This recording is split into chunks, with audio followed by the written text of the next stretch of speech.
أعوذ بالله من الشيطان الرجيم.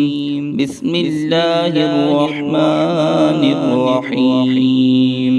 سيقول السفهاء من الناس ما ولاهم عن قبلتهم التي كانوا عليها قل لله المشرق والمغرب يهدي من يشاء إلى صراط مستقيم. وكذلك جعلناكم أمة وسطا لتكونوا شهداء على الناس ويكون الرسول عليكم شهيدا. وما جعلنا القبلة التي كنت عليها إلا لنعلم من يتبع الرسول ممن ينقلب على عقبيه وإن كانت لكبيرة إلا على الذين هدى الله وما كان الله ليضيع إيمانكم إن الله بالناس لرؤوف رحيم.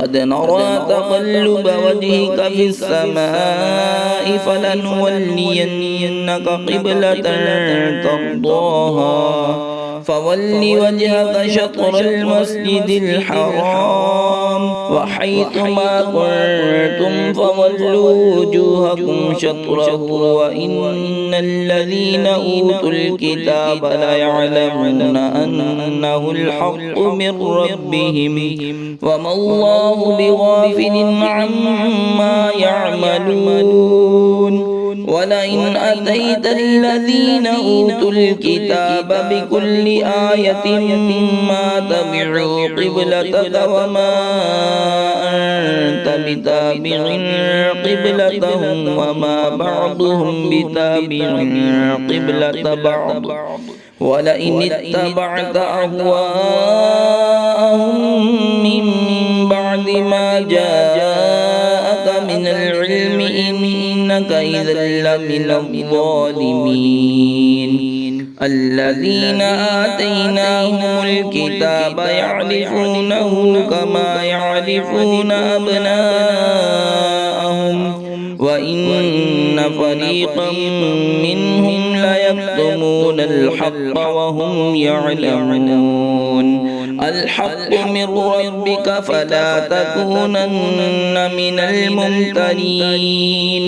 ولكل وجهة هو موليها فاستبقوا الخيرات أينما تكونوا يأت بكم الله جميعا إن الله على كل شيء قدير.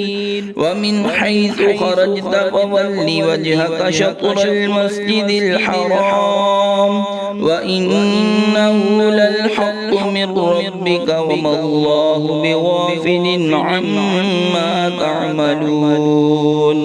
ومن حيث خرجت فول وجهك شطر المسجد الحرام وحيث ما كنتم فولوا وجوهكم شطره لئلا يكون للناس عليكم حجة إلا الذين ظلموا منهم فلا تخشوهم واخشوني ولأتم نعمتي عليكم ولعلكم تهتدون. كما أرسلنا فيكم رسولا منكم يتلو عليكم آياتنا ويزكيكم ويعلمكم الكتاب والحكمة ويعلمكم ما لم تكونوا تعلمون.